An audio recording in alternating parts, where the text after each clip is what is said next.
تو یہاں آیت اللہ مصباح واضح طور پر اس بات کی طرف اشارہ کر رہے ہیں کہ اسلام نے سیر و سلوک کا جو یہ طرز عمل آج کے دور میں مسلمانوں کے درمیان رائج ہے یا جو صوفیوں کے درمیان طرز عمل رائج ہے، یہ درواقع اچانک ایجاد نہیں ہوا بلکہ مختلف فراز و نشیب کے ساتھ اس موجودہ کیفیت میں ایجاد ہوا ہے،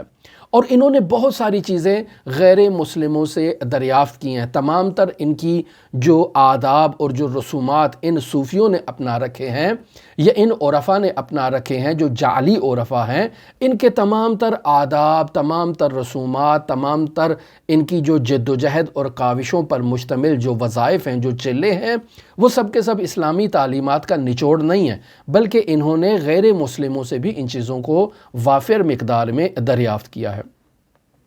اب سوال یہ پیدا ہوتا ہے کہ اسلام ایک نہایتی غنی مذہب ہے، ایک غنی آئین ہے، خداوند متعال کا آخری دین ہے۔ خداوند متعال نے جس دین کو پسند کیا ہے وہ دین اسلام ہے، تو سوال یہ پیدا ہوتا ہے کہ انہوں نے غیر مسلموں سے ان معارف کو کیوں دریافت کیا اور ان رسومات کو اور ان آداب کو غیر مسلموں سے کیوں اڈاپٹ کیا اور کیوں اسلامی تعلیمات کا یا عرفانی تعلیمات کا یا تصوف کی تعلیمات کا حصہ قرار دیا؟ یہ ایک سوال ہے۔ عزیزان محترم، اس سوال کا جواب اگر تلاش کرنا چاہیں تو در واقع ہمیں ایک ایسا نظریہ نظر آتا ہے، اور وہ نظریہ کچھ یوں ہے کہ ایسا بیان کیا جاتا ہے کہ در حقیقت اسلامی تعلیمات نے سیر و سلوک کا راستہ بیان ہی نہیں کیا ہے، یعنی اسلام نے کوئی ایسی خاص روش، کوئی ایسا خاص طرز عمل، کوئی ایسا خاص طریقہ کار متعارف نہیں کروایا کہ جس پر انسان مسلمان عمل کرتے ہوئے، چلتے ہوئے وہ خداوند متعال تک پہنچ جائے۔ اسلام نے کوئی ایسا راستہ اپنایا ہی نہیں ہے اور بیان ہی نہیں کیا ہے۔ اسی وجہ سے یہ لوگ در واقع مجبور ہوئے ہیں غیر مسلموں سے اس راستے کو ایڈاپٹ کرنے پر اور لینے پر اور اس پر عمل کرنے میں یہ مجبور ہیں۔ لہٰذا ہمیں ان عرفا اور ان صوفیوں سے کہ جو نادرست یعنی جعلی عرفا ہیں یا جعلی صوفی ہیں، ان کی تعلیمات میں ہمیں یہ چیز مشاہدہ کرنے کو ملتی ہے کہ جب یہ کسی رسم کو، کسی آداب میں سے کسی ادب کو یہ غیر مسلموں سے لیتے ہیں تو یہ اس کی تفسیر کے لیے، اس کی تعویل کے لیے، اس کی توجیہ کے لیے قرآن مجید کی آیات اور روایات کا باقاعدہ طور پر سہارا لیتے ہیں، اور اس غیر مسلم میں رائج اس طرز عمل کی قرآن و سنت سے توجیہ کرنا شروع کر دیتے ہیں۔ پس معلوم یہ ہوا کہ انہوں نے بعض ایسی رسومات جو ہے وہ اپنا رکھی ہیں کہ جو غیر مسلموں سے دریافت کی ہیں، اور پھر ان رسومات کی توجیہ اور تائید کے لیے یہ قرآن و سنت کا سہارا بھی لیتے ہیں اور ان کی توجیہ کرتے ہیں۔ پس در واقع یوں بیان کیا جا سکتا ہے کہ در واقع یہ جعلی عرفانی اور تصوف کے جو فرقے جو اس وقت مسلمانوں میں رائج ہیں، یہ مختلف انداز میں، مختلف طریقوں سے یہ معاشرے کے اندر رائج ہوئے ہیں، اور انہوں نے بہت سارا جو اپنا طرز عمل ہے وہ باہر کی قوتوں سے، غیر مسلموں سے دریافت کیا ہے۔ اب جب غیر مسلموں کے عرفان اور تصوف کو مشاہدہ کیا جائے جس کی مسلمانوں نے کاپی کی ہے، تو غیر مسلموں کا طرۂ امتیاز یہ ہوا کرتا تھا کہ وہ یہ کہا کرتے ہیں کہ جسمانی قوتوں کو اگر انسان کمزور کرے اپنے وجود میں، اور انسان اگر مادیات پر توجہ کم کر دے اور زیادہ تر اس کی توجہ روحانیات پر اور معنویات پر ہو، تو ایسے میں انسان کی روحانیات، مادی جو دلچسپیاں ہیں ان میں کمی لانے کے نتیجے میں انسان کی روحانیات جو ہے وہ مضبوط ہو جاتی ہیں۔ لہٰذا آج بھی اگر ہم ہندوؤں میں مشاہدہ کریں تو ہندوؤں کے اندر بالخصوص یہ جو مرتاز ہیں، یہ جو جوگی ہیں، یہ جو باقاعدہ طور پر سادھو ہوتے ہیں، ان کی انواع و اقسام ہے، ان کے درمیان ایسی رسومات پائی جاتی ہیں کہ جن رسومات میں یہ اپنے سانس کو روک کر عمل انجام دیتے ہیں، اور ان کا یہ نظریہ ہے کہ سانس کو روکنے سے انسان کے جو معنوی رجحانات ہیں ان کو انسان کے وجود میں تقویت ملتی ہے اور انسان کی روحانی طاقتوں میں اضافہ ہوتا ہے۔ لہٰذا ہم ان سادھوؤں کو اور ان ہندوؤں کو اگر مطالعہ کریں تو وہاں معلوم ہوتا ہے کہ یہ بس اوقات اپنی خوراک میں اس قدر کمی لے کر آتے ہیں کہ اگر انہوں نے چند دن گزارنے ہوں تو یہ بادام کے چند دانوں کے اوپر بھی مختلف ایام کو گزار سکتے ہیں اور زندگی بسر کر سکتے ہیں، بغیر کھائے، بغیر طاقت حاصل کیے۔ یہ بادام کے چند دانے ہی ان کے لیے کافی ہوتے ہیں۔ یہ ان کے کاموں میں ہم یوں مشاہدہ کرتے ہیں کہ یہ اپنے سانس کو روک کر اعمال اور وظائف انجام دیتے ہیں، اور ان کا نظریہ یہ ہے کہ اگر انسان اپنے سانس کو روک لے اور انسان کو سانس کی ضرورت ہی پیش نہ آئے تو ایسے انسان سانس کو روک کر اپنی روحانیت کو مضبوط کر سکتا ہے۔ پس یہ اپنے سانس کو روکتے ہیں، جسے ضبط نفس کہا جاتا ہے، سانس کو روکنا، تاکہ انسان کی جو مادی پہلو ہے وہ اس کا کمزور ہو جائے اور انسان کی روحانی طاقت میں اضافہ ہو جائے۔ اور جب ہم ان ہندوؤں کو مشاہدہ کرتے ہیں تو ایسے معلوم ہوتا ہے کہ انہوں نے ان ریاضتوں کے نتیجے میں بہت سی ایسی طاقتیں حاصل کر رکھی ہیں، بہت سے ایسے خارق العادہ یہ کام انجام دے سکتے ہیں کہ جنہیں عادی طور پر نارمل طریقے سے کوئی انسان انجام نہیں دے سکتا ہے، اور یہ درواقع انہی ریاضتوں کا، انہی جد و جہدوں کا، انہی محنتوں کا نتیجہ ہوتا ہے۔ پس مسلمانوں نے بھی اپنی تعلیمات میں کچھ ایسی تعلیمات ان لوگوں سے حاصل کی ہیں۔ البتہ یہاں اس بات کی طرف توجہ رہے کہ اسلامی تعلیمات میں بھی کم خوراک کی اہمیت کو بیان کیا گیا ہے۔ اسلامی تعلیمات میں بھی بعض وظائف ایسے بیان کیے گئے ہیں کہ جس میں انسان نے اپنے سانس کو روک کر اس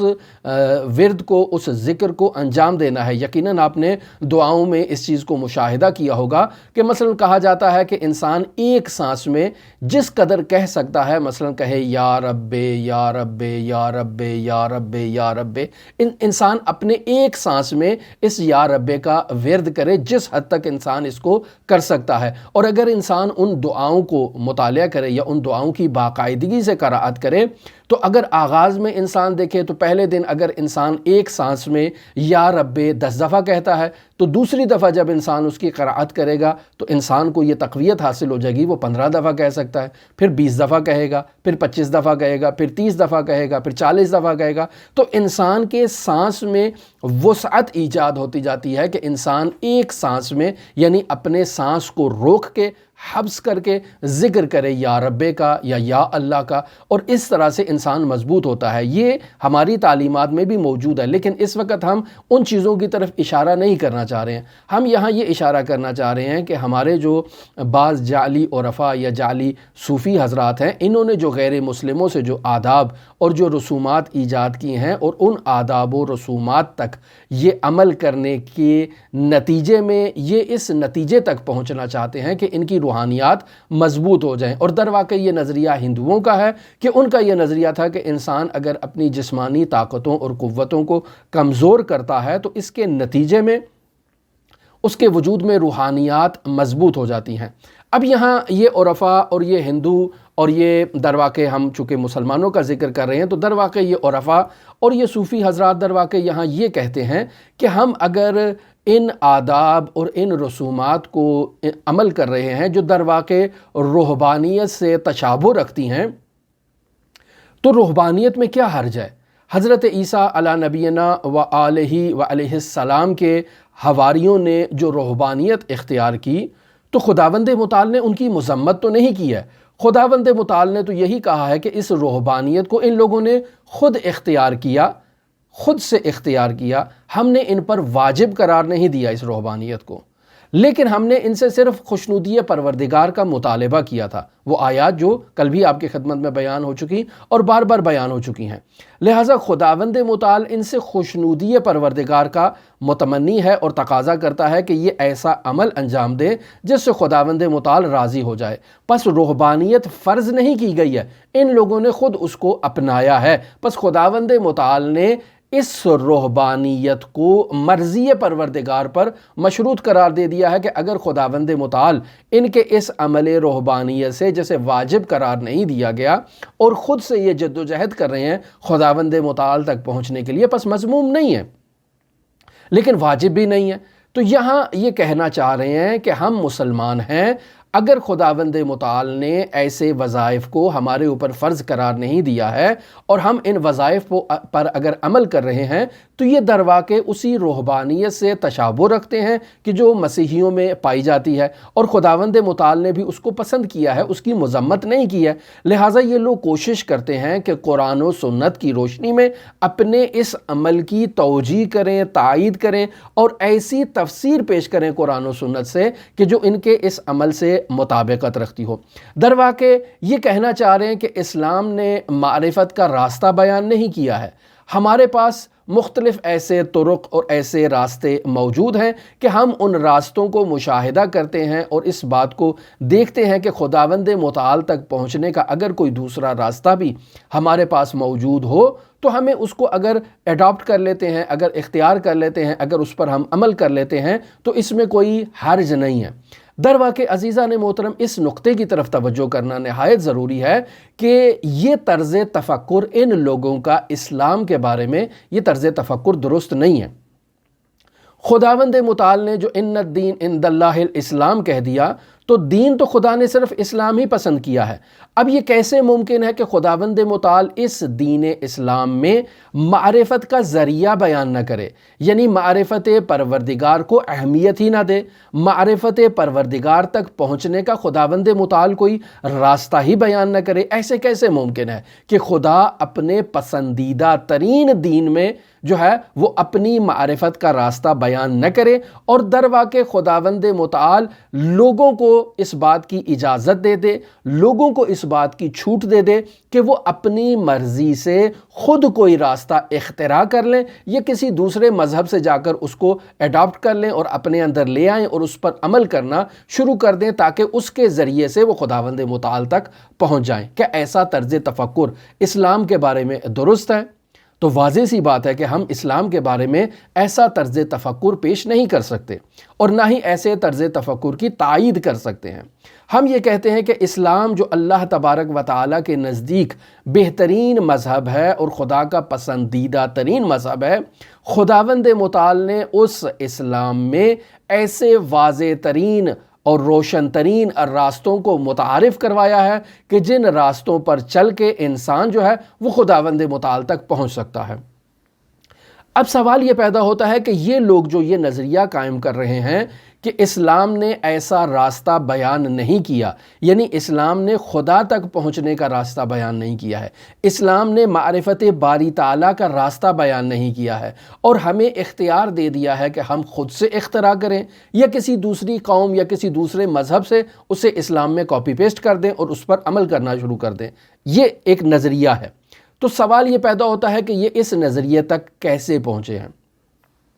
عزیزان محترم، یہ اس نظریے تک ایسے پہنچے ہیں کہ جب یہ اسلامی تعلیمات کا مطالعہ کرتے ہیں تو اسلامی تعلیمات میں بہت سارے ایسے احکام ہیں کہ جو انسان کی مادی زندگی سے وابستہ ہیں، انسان کی روزمرہ زندگی سے وابستہ ہیں۔ مثلا اسلام نے کھانے کے احکام بیان کیے، پینے کے احکام بیان کیے، سونے کے احکام بیان کر دیے، جاگنے کے احکام بیان کر دیے۔ تو اسلام جو اپنے پیروکاروں کی روزمرہ زندگی سے متعلق جزئی سے جزئی ترین حکم بھی بیان کر رہا ہے، مسواک کیسے کرنا ہے، کس لکڑی سے کرنا ہے، کس درخت کی لکڑی سے مسواک کرنا زیادہ مستحب ہے، وضو کرنا ہے تو کیسے وضو کرنا ہے، ناک میں کتنی دفعہ پانی ڈالنا ہے، کلی کتنی مرتبہ کرنی ہے، یہ باقاعدہ خداوند متعال نے دین اسلام میں یہ سب احکام بیان کر دیے ہیں۔ اب جب خداوند متعال نے یہ تمام احکام جو انسان کی مادی زندگی سے متعلق بیان کیے ہیں تو یہ تو مادی زندگی سے متعلق ہے، انسان کی روحانی زندگی سے تو متعلق نہیں ہے۔ لہٰذا روحانیات کے حصول کے لیے انسان کو اوپر خداوند متعال نے یہ چھوڑ دیا ہے کہ ہر وہ راستہ کہ جو انسان کو خدا تک پہنچا دے، انسان اس راستے کو یا خود اختراع کر لے یا کسی دوسرے مذہب سے اس راستے کو اپنے لیے اڈاپٹ کر لے۔ پس در واقع یہ کہنا چاہ رہے ہیں کہ خداوند متعال نے معرفت کا راستہ ایسے بیان نہیں کیا جیسے خداوند متعال نے جو ہے وہ کھانے پینے کے احکام بیان کیے ہیں، جیسے خداوند متعال نے سونے جاگنے اٹھنے بیٹھنے کے احکام بیان کیے ہیں، ایسے خدا نے معرفت کے احکام بیان نہیں کیے ہیں۔ اور اگر خداوند متعال نے یہ معرفت کے احکام بیان کیے بھی ہیں تو اس قدر خداوند متعال نے انہیں مخفی رکھا ہے اور بعض افراد کے ساتھ مخصوص کر دیا ہے اور ان بعض افراد کو ان احکام کی تعلیم دے دی ہے، اور اب انہیں کہا ہے کہ تم جسے بھی آگے اسے تعلیم دینا چاہو یہ تمہاری ذمہ داری ہے۔ در واقع یہ نظریہ صوفیوں کے درمیان رائج ہے، اور وہ یہ کہنا چاہتے ہیں کہ رسول خدا صلی اللہ علیہ وآلہ وسلم اور حضرات ائمہ معصومین علیہم الصلاۃ والسلام نے سیر و سلوک کا الہی راستہ جو دین مبین اسلام میں بیان ہو چکا ہے، اسے بطور مخفی طور پر اسے رازداری کے عنوان سے خاص افراد کو تعلیم دیا ہے، اور پھر ان خاص افراد کے ذریعے سے یہی راستہ سینہ بسینہ منتقل ہوتے ہوئے آج ہم تک پہنچا ہے اور ہمارے کتب کے پاس موجود ہے۔ یہاں آیت اللہ مصباح بلا تشبیہ کا کلمہ استعمال کر رہے ہیں، کہتے ہیں کہ ہمارے ہاں شیعیان حیدر قرار میں ایک نظریہ اور ایک عقیدہ یہ پایا جاتا ہے کہ رسول خدا صلی اللہ علیہ وآلہ وسلم نے اپنے ودائع امامت جو ہیں وہ حضرت سید الاوصیاء امیر المؤمنین علی ابن ابی طالب علیہ آلاف و تحیت و ثنا کے سپرد کیے تھے۔ حضرت امیر المؤمنین نے ان ودائع امامت کو امام حسن مجتبیٰ کے سپرد کیا، اور امام حسن مجتبیٰ نے ان ودائع امامت کو حضرت امام حسین ابن علی کے سپرد کیا، اور حضرت امام حسین ابن علی جب کربلا کے میدان میں جا رہے تھے تو وہ ان ودائع امامت کو حضرت ام سلمہ کے سپرد کر گئے کہ جب کربلا سے واپسی پر امام زین العابدین آئیں گے تو یہ آپ ان کے سپرد کر دیجیے گا۔ پھر امام زین العابدین سے وہ ودائع امامت جو ہیں وہ امام محمد باقر تک، امام محمد باقر سے امام جعفر صادق، جعفر صادق سے موسیٰ کاظم، پھر علی ابن موسیٰ رضا، اور اس طرح مہدی موعود تک وہ ودائع امامت جو ہیں وہ پہنچے ہیں، اور اس موضوع پر ہم تفصیلی گفتگو کر چکے ہیں، ہمارے اس چینل پر موجود ہے۔ تو جیسے یہ شیعیان حیدر قرار کا نظریہ ودائع امامت سے متعلق ہے، ایک اسی کے مشابہ نظریہ جو ہے وہ ان صوفیوں کے درمیان پایا جاتا ہے، اور یہ کہتے ہیں کہ خداوند متعال نے اسرار دین محمد مصطفیٰ صلی اللہ علیہ وآلہ وسلم کے سپرد کیے، اور محمد مصطفیٰ صلی اللہ علیہ وآلہ وسلم نے امیر المؤمنین اور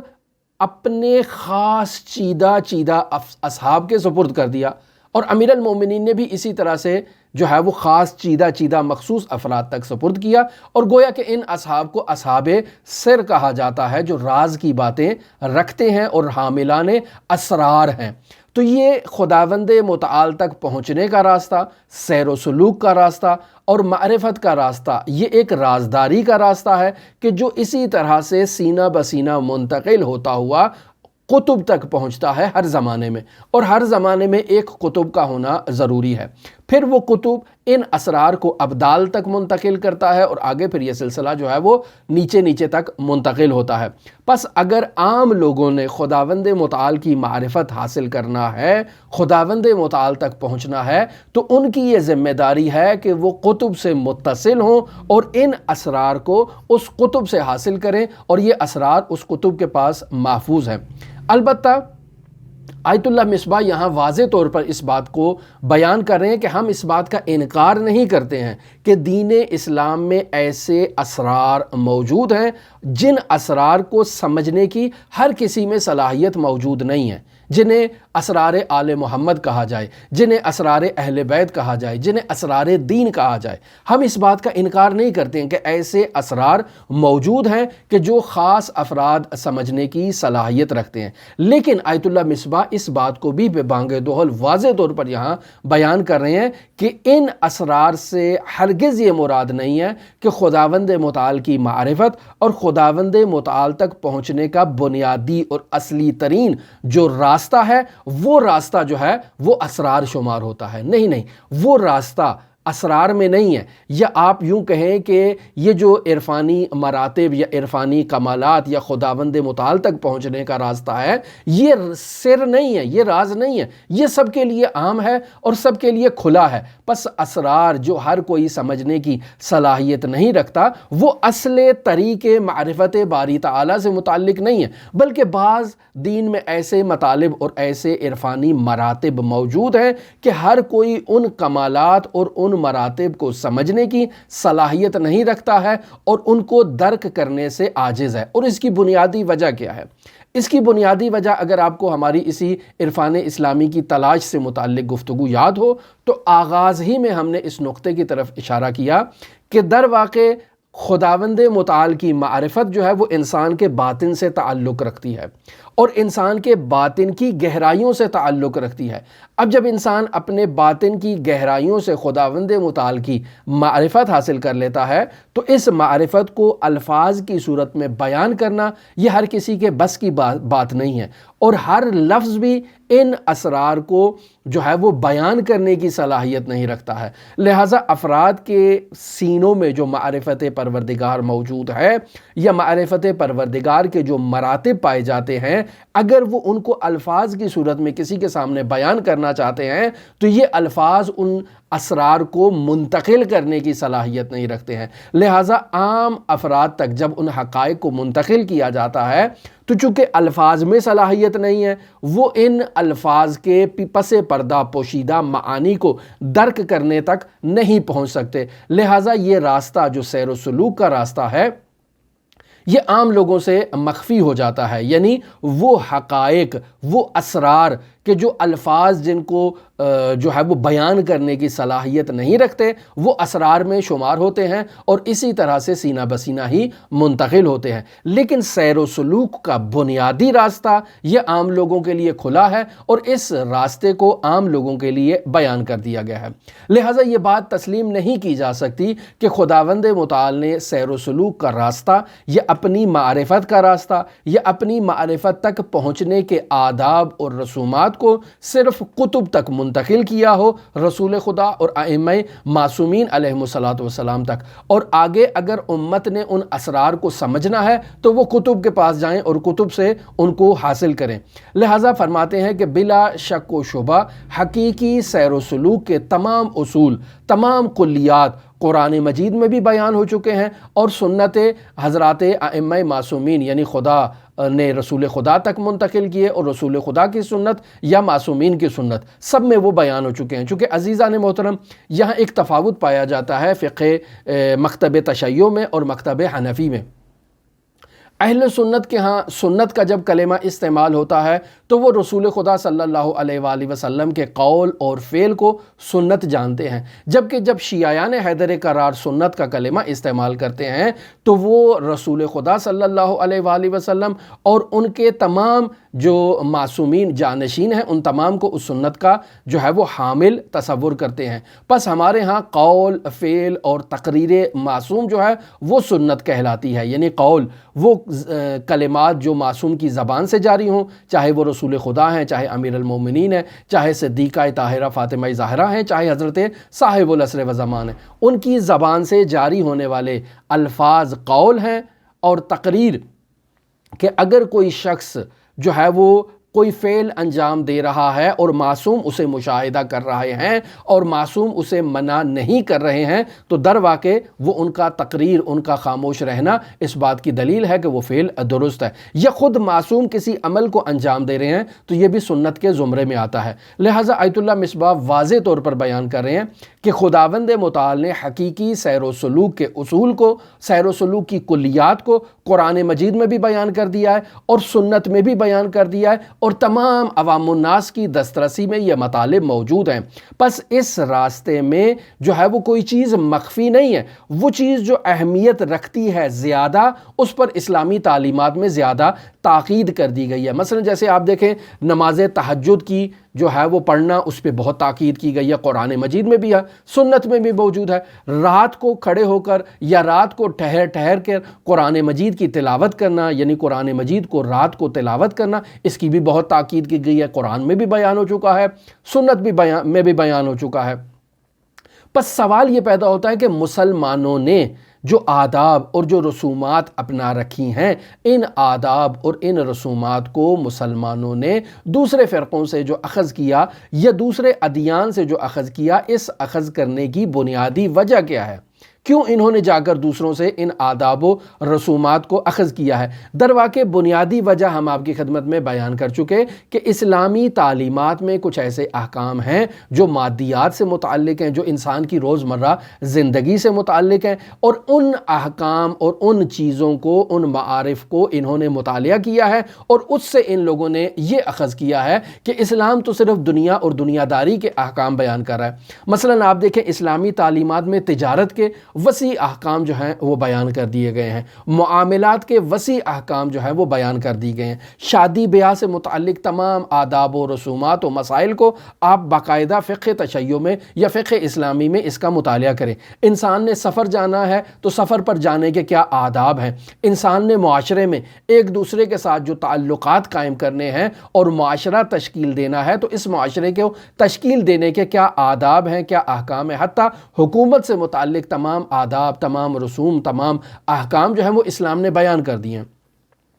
اب اگر ان تمام اسلامی تعلیمات کا احاطہ کیا جائے تو انسان مسلمان یہ کہتا ہے کہ یہ تمام احکام تو انسان کی روزمرہ دنیاوی زندگی اور مادی زندگی سے تعلق رکھتے ہیں، ان کا انسان کی معنویت سے کوئی تعلق نہیں ہے، خداوند متعال کی معرفت اور خداوند متعال تک پہنچنے سے ان کا کوئی تعلق نہیں ہے۔ لہٰذا انہوں نے ان احکام اسلامی اور اسلام کی ان تعلیمات کا مطالعہ کرنے سے یہ نتیجہ اخذ کیا ہے کہ بنیادی طور پر اسلام صرف دنیا اور دنیا پرستی سے متعلق جو ہے وہ امور کو بیان کرتا ہے، لیکن انسان کی روح، انسان کی روحانیت اور انسان کی معنویت اور عرفانی معاملات سے متعلق اسلام نے کوئی چیز بیان نہیں کی ہے۔ اب اگر دنیاوی احکام کو دیکھا جائے اور دوسری طرف جو روحانیت ہے جسے اسلام نے بیان نہیں کیا ہے، ان دونوں کو مد نظر رکھا جائے تو یہ دونوں آپس میں ایک دوسرے سے متضاد ہیں اور منافات رکھتی ہیں۔ اور جس طرح سے ہندوؤں نے بیان کیا کہ انسان جس قدر اپنی دنیا پر توجہ کو کم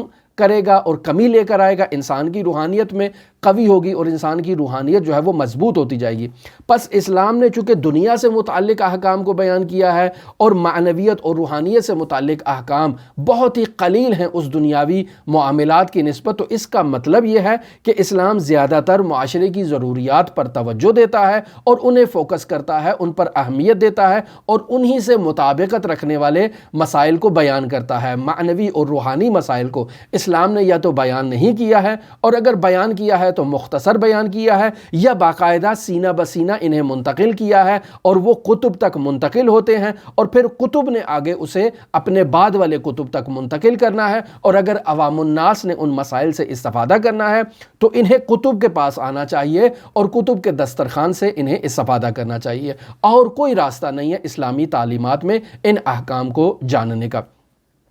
اب یہیں اسی نقطے سے ہمیں شریعت، طریقت اور ظاہر اور باطن اس کے بارے میں بھی معلوم ہو جاتا ہے، اور یہاں یہ بات واضح ہو جاتی ہے کہ یہی طرز تفکر جو ہے وہ آہستہ آہستہ یہ باعث بنتا ہے کہ ایک نظریہ قائم ہو جائے کہ اسلامی تعلیمات دو جہات پر مشتمل ہیں، ایک جہات جو ہے وہ شریعت سے تعلق رکھتی ہیں، ایک جہات جو ہے وہ طریقت سے تعلق رکھتی ہیں۔ شریعت کا کام انسان کی ظاہری جو دنیا ہے اور ظاہری زندگی ہے اس سے متعلق احکام کو بیان کرنا ہے اور لوگوں کی ظاہری زندگی کے نظم و نسق کو بیان کرنا ہے، جبکہ طریقت کا کام حقیقت دین کو بیان کرنا ہے، یعنی طریقت دین کا اصلی چہرہ ہے جو صرف خاص لوگوں کے لیے بیان کیا گیا ہے، اہل باطن کے لیے بیان کیا گیا ہے، اہل معنی کے لیے بیان کیا گیا ہے، اہل معرفت کے لیے بیان کیا گیا ہے، اور یہ طریقہ صرف اور صرف کتب کے پاس موجود ہے۔ اگر عوام الناس نے اس طریقے تک پہنچنا ہے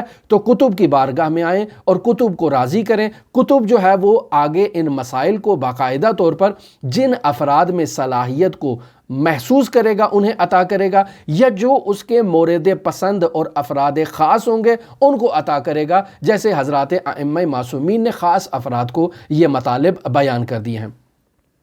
لہٰذا یہ لوگ اس نظریے کے تحت جو ہے وہ شریعت اور طریقت کو دو حصوں میں تقسیم کر دیتے ہیں، دین اسلام کی تعلیمات کو، اور لہٰذا ان لوگوں کا یہ نظریہ بھی ہے کہ اگر کوئی شخص شریعت سے عبور کرتا ہوا طریقت تک پہنچ جاتا ہے تو اب اسے شریعت کی ضرورت پیش نہیں آتی ہے، چونکہ شریعت حقیقت میں اس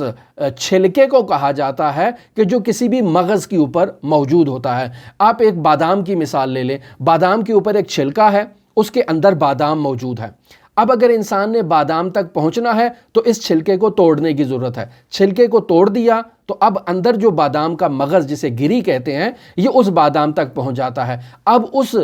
بادام کی گری کے اوپر بھی ایک باریک سی جھلی اور ایک چھلکا موجود ہوتا ہے، جسے تھوڑی دیر اگر آپ پانی میں رکھیں اور اس کے بعد اس کو نکال دیں تو وہ بھی در واقع ظاہر ہے اور اس کے اندر ایک باطن موجود ہے۔ تو یہ لوگ کہتے ہیں کہ انسان نے در واقع اس باطن، اس مغز، اس گری تک پہنچنا ہے۔ جب انسان نے بادام کے چھلکے کو توڑ دیا تو اب چھلکا تو اس کے کسی کام کا نہیں ہے نا، اسے تو دور پھینک دیا جاتا ہے۔ اسی طرح سے انسان جب شریعت سے عبور کرتا ہوا طریقت تک پہنچ جاتا ہے تو اب اسے شریعت کی ضرورت تو نہیں ہے، اسی بادام کے چھلکے کی طرح، لہٰذا وہ اس شریعت کو اٹھا کر دور پھینک دیتا ہے۔ اب پھر جو اصل بادام ہے اس کے اوپر بھی ایک نازک سی جھلی موجود ہے۔ بس یہاں معلوم ہوا کہ شریعت کے کچھ احکام ابھی اس کے پاس باقی ہیں، ابھی یہ طریقت کی گہرائیوں تک نہیں پہنچا ہے، لہٰذا ان ظاہری احکام پر یہ عمل کرے گا۔ اور جب انسان اس مغز تک پہنچ جاتا ہے، یعنی اس چھلکے کو بھی اتار دیتا ہے، تو جو تھوڑی بہت ظاہری شریعت رہ جاتی ہے اسے بھی انسان ترک کرنے کا مجاز ہوتا ہے۔ لہٰذا اگر انسان نماز کو ترک کر دے تو کوئی حرج نہیں ہے، چونکہ انسان نے خداوند متعال تک پہنچنا ہے۔ عزیزان محترم، یہ نظریہ تصوف میں جو رائج ہو چکا، اور ہم پہلے بھی اس کو بارہا بیان کر چکے ہیں کہ یہ نظریہ باطل نظریہ ہے، یہ نظریہ شیطانی نظریہ ہے، یہ نظریہ شیطانی چالوں میں سے در واقع ایک چال ہے کہ جو اس سیر و سلوک کی راہ پر چلنے والے صوفیوں کو دکھایا جاتا ہے، یا بعض جعلی عرفاء نے اس طرز عمل کو اپنا رکھا ہے۔ در واقع وہ بھی اسی طرح سے جعلی قسم کے صوفی ہوتے ہیں۔ در واقع شیطان اس جال کے ذریعے سے اللہ کے بندوں کو راہ عبودیت سے خارج کرتا ہے اور انہیں گمراہی کی راستے پر گامزن کرنے کے لیے اس نے یہ راستہ ان لوگوں کو دکھا رکھا ہے۔ پس عزیزان محترم، یہاں اس بات کی طرف متوجہ رہیں کہ یہاں آیت اللہ مصباح شریعت اور طریقت کی نفی نہیں کرنا چاہ رہے ہیں، بلکہ طریقت کے ذریعے سے جو شریعت کی نفی کی جاتی ہے اس کی نفی کر رہے ہیں، اور فرما رہے ہیں کہ درست ہے کہ شریعت اپنی جگہ، طریقت اپنی جگہ، لیکن یہ شریعت اور طریقت دونوں مل کر اسلام ہے اور مغز اسلام ہے۔ ان میں سے کوئی چھلکا نہیں ہے، کوئی ایسی چیز نہیں ہے کہ ایک سالک، ایک عارف کبھی بھی زندگی کے کسی بھی مرحلے میں شریعت کو نظر انداز کر سکتا ہے، ایسا ہرگز نہیں ہے۔ یہ کسی مسلمان کو طریقت کو نظر انداز کرنے کی اجازت ہے، یہ کسی مسلمان کو طریقت سے محروم کر دیا گیا ہے، نہیں، ایسا نہیں ہے۔ اسلام نے معرفت پروردگار تک پہنچنے کا جو عالی ترین راستہ ہے وہ اسلام میں بیان کیا گیا ہے اور نہایت ہی اہمیت کے ساتھ بیان کیا گیا ہے، اور اسلام نے خدا تک پہنچنے کا تمام راستہ جو ہے وہ دین مبین اسلام میں بیان کر دیا ہے، یعنی قرآن میں بیان کر دیا ہے، سنت میں بیان کر دیا گیا ہے، اور انسان اگر اس راستے پر عمل کرتا ہے تو خدا تک پہنچ سکتا ہے۔ پس یہ کسی خاص انسان کے لیے مخصوص نہیں ہے، جیسے کہ بیان کیا گیا کہ کتب کے ساتھ مخصوص ہے، نہیں، بلکہ اللہ تبارک و تعالی نے اسلام کی تمام تر تعلیمات جو ہیں وہ رسول خدا صلی اللہ علیہ وآلہ وسلم کے ذریعے سے عوام الناس تک منتقل کر دی ہیں، اور جو لب مطلب ہے کہ جس کے ذریعے سے انسان خدا تک پہنچ سکتا ہے اس پر زیادہ فوکس کیا گیا ہے، زیادہ اس پر تاکید کی گئی ہے۔ اب یہاں جو ہمارے ہاں ایک مشہور قول ایک پایا جاتا ہے، حصہ بقدر جثہ، اسی سے مشابہ یہاں ایک نظریہ پایا جاتا ہے کہ اسلام نے سب کچھ انسان کے لیے بیان کر دیا ہے، اب راہ سعادت، راہ کمال، راہ معرفت انسان کے پاس موجود ہے، انسان اپنی صلاحیت کے مطابق اپنا حصہ جو ہے وہ نصیب جو ہے وہ وہاں سے حاصل کرے گا۔ پس معنوی تکامل کا راستہ اسلام نے بیان کر دیا ہے، اور اسلام نے اس راستے کو بیان کرنے کے بعد اب انسان کے اوپر یہ چھوڑ دیا ہے کہ وہ اپنے وجود میں موجود صلاحیتوں کو بروئے کار لاتے ہوئے خداوند متعال تک پہنچے۔ پس جو شخص بھی خدا تک پہنچنا چاہتا ہے، خدا نے اپنے تک پہنچنے کا قریب ترین راستہ انسان کو تعلیم دیا ہے۔ اب انسان جو زیادہ محنت کرے گا وہ زیادہ نزدیک ہوگا، جو کم محنت کرے گا وہ کم نزدیک ہوگا، اور جو درمیانی درجے کی محنت کرے گا وہ درمیانی درجے تک محدود ہوگا اور پہنچے گا۔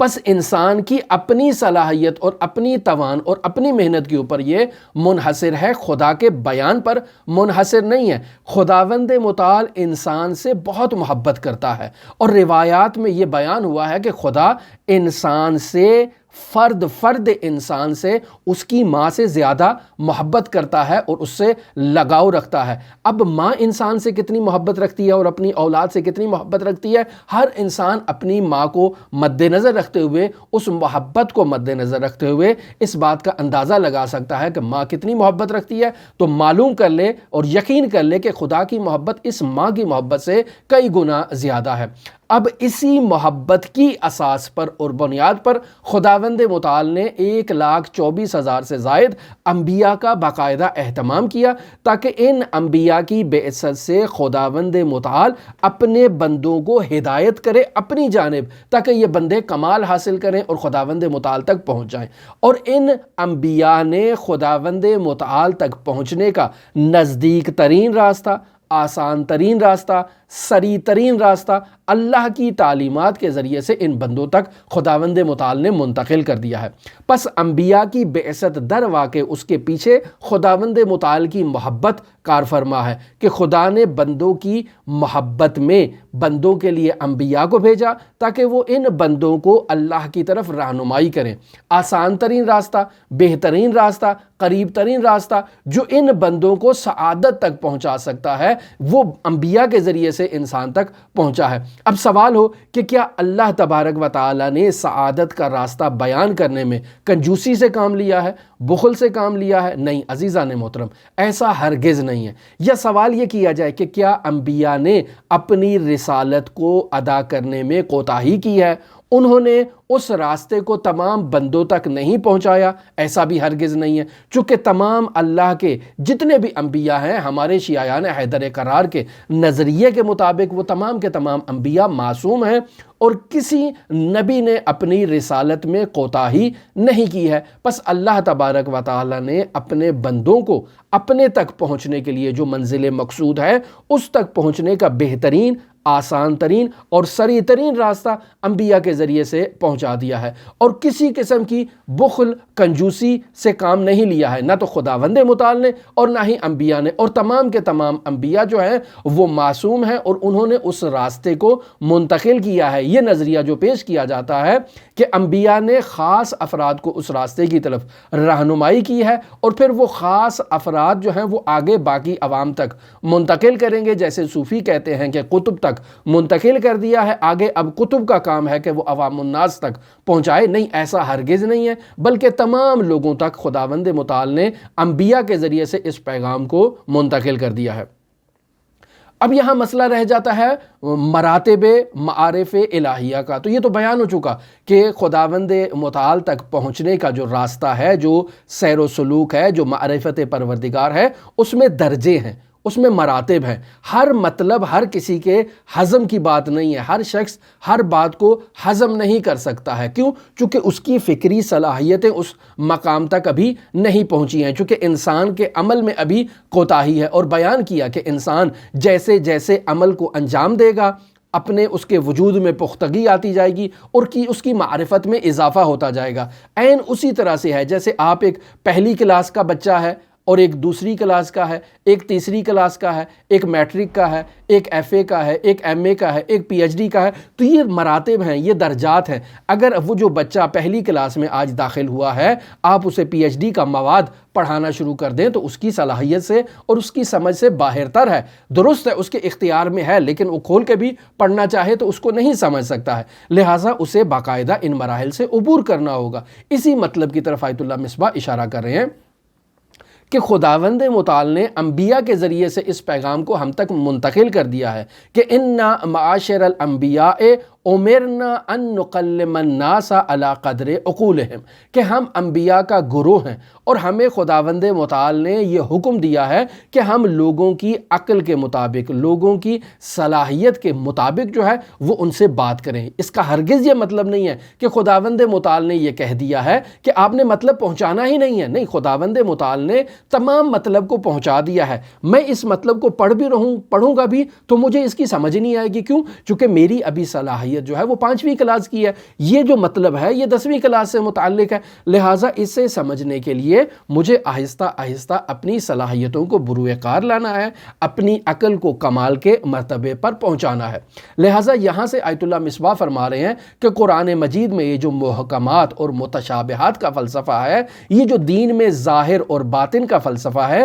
یہ بھی یہاں سے ہمارے لیے واضح ہو جاتا ہے کہ ہر انسان اپنی ہمت، اپنی جستجو کے مطابق جو ہے وہ حقائق تک پہنچ سکتا ہے۔ انسان اس مقدار میں ترقی کرے گا جس مقدار میں اس نے محنت کی ہے۔ اگر انسان محنت ہی نہ کرے اور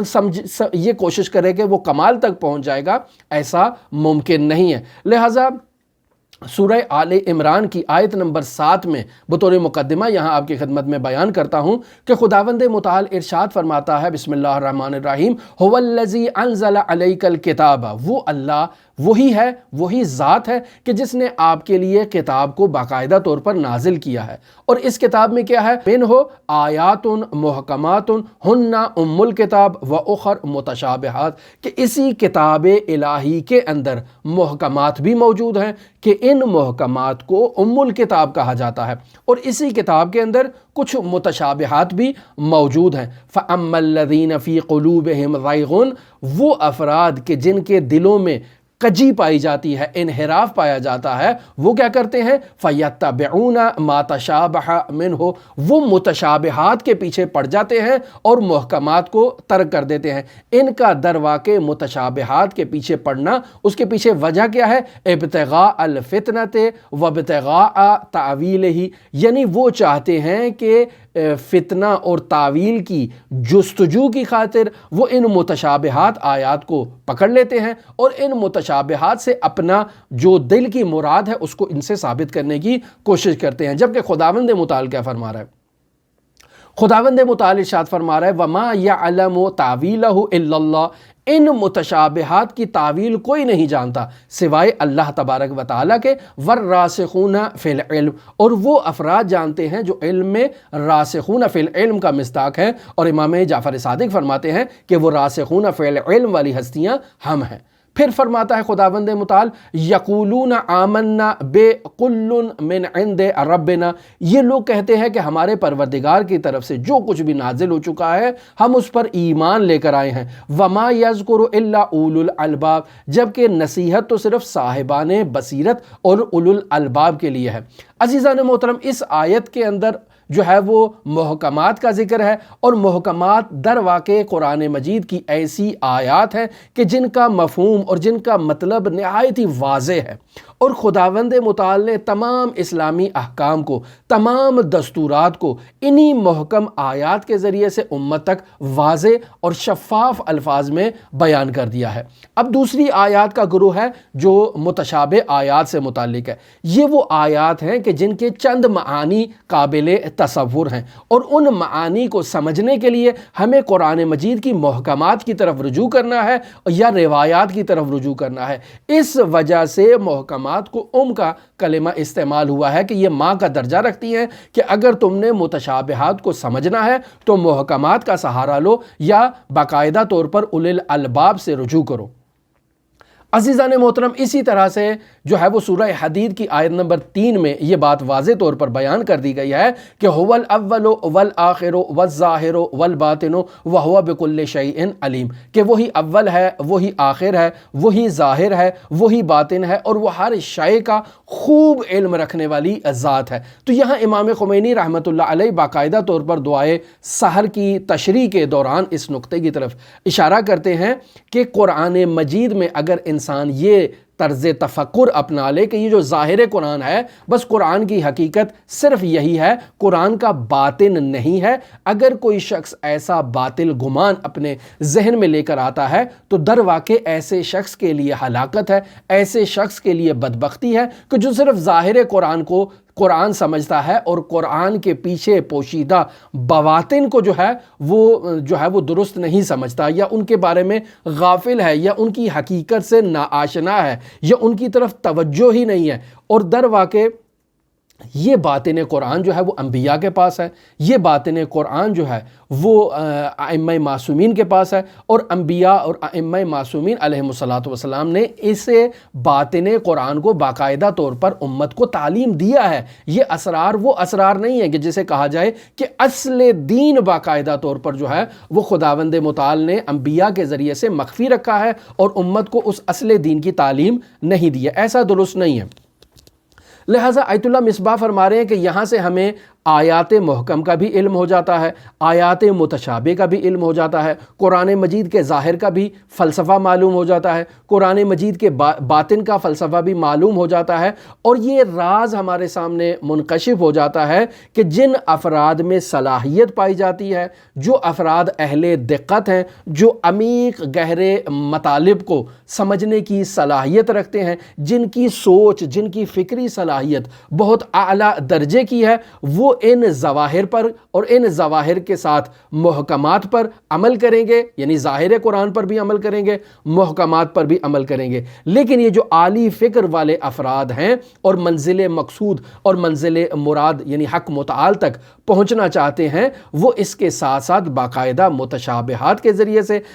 جو ہے وہ محکمات کے ذریعے سے متشابہات کی تفسیر کرتے ہوئے خداوند متعال تک پہنچیں گے، یا صاحبان اولی الامر سے جو ہے وہ ان متشابہات کی تفسیر پوچھتے ہوئے وہ باقاعدہ خداوند متعال کے قرب اور حقیقت تک پہنچ جائیں گے، یا اس قرآن کے باطن کے ذریعے سے وہ باقاعدہ خداوند متعال تک پہنچیں گے، اور خداوند متعال نے اس قرآن کے باطن کا علم یا ان متشابہات کا علم اپنے علاوہ رسول خدا اور صاحبان اولی الامر تک پہنچا دیا ہے۔ پس خداوند متعال نے کسی قسم کا بخل استعمال نہیں کیا دین تک پہنچنے میں، اپنے تک پہنچنے میں۔ خداوند متعال نے تمام راستہ اسی دین اسلام کے ذریعے سے بیان کر دیا ہے۔ اب صرف میری اور آپ کی جد و جہد پر اس کا دار و مدار ہے۔ میں جس قدر جد و جہد کروں گا، حصہ بقدر الجزہ، جس قدر زحمت کروں گا، جس قدر محنت کروں گا، اسی مقدار میں مجھے نتیجہ ملے گا۔ جس قدر محنت اور زحمت کروں گا،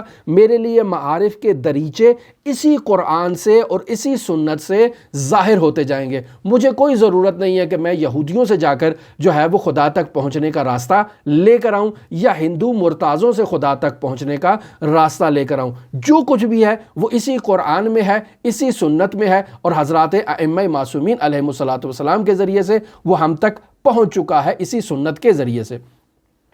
لہٰذا عزیزان محترم، سیر و سلوک کا یہ بات بالکل واضح آیت اللہ مصباح نے بیان کر دی کہ کوئی چیز ایسی نہیں ہے کہ جسے کہا جائے کہ اسے آپ نے کسی کے سامنے بیان نہیں کرنا ہے، بلکہ بیان کرنا ہے وہ شخص جو سامنے بیٹھا ہے، وہ اپنی صلاحیت اور توان کے مطابق اس کو سمجھنے کی صلاحیت رکھتا ہے۔ پس اگر اسرار بھی ہیں، کوئی شخص ان کو سمجھنے کی صلاحیت نہیں رکھتا ہے، تو در واقع اس کی فکری سطح کمزور ہے، اور اس فکری سطح کے کمزور فرد کے سامنے ہر مطلب کو بیان نہیں کیا جائے گا۔ جیسے بیان ہوئی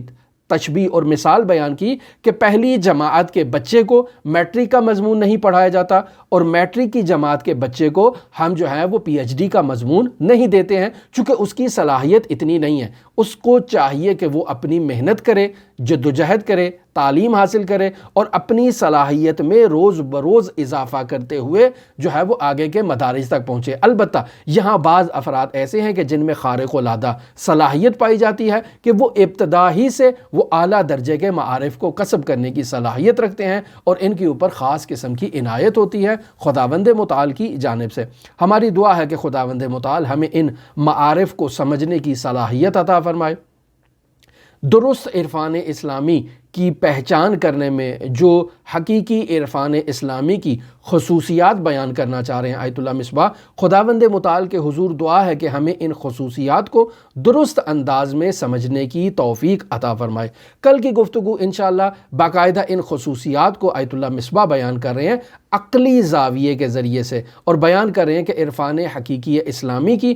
خصوصیات عقلی ترازو کے اندر کون کون سی خصوصیات بنتی ہیں تاکہ انہیں بیان کیا جائے۔ ہماری دعا ہے کہ خداوند متعال منجی عالم بشریت حضرت صاحب العصر و زمان کے ظہور میں تعجیل فرمائے، ہمیں ان کے اصحاب و اعوان و انصار میں شمار فرمائے۔ آپ تمام عزیزان کے لیے امام الرؤوف کی بارگاہ میں نائب و زیارہ بھی ہیں اور دعا گو بھی ہیں۔ اللہم صلی علی محمد و آل محمد وعجل فرج قائم آل محمد۔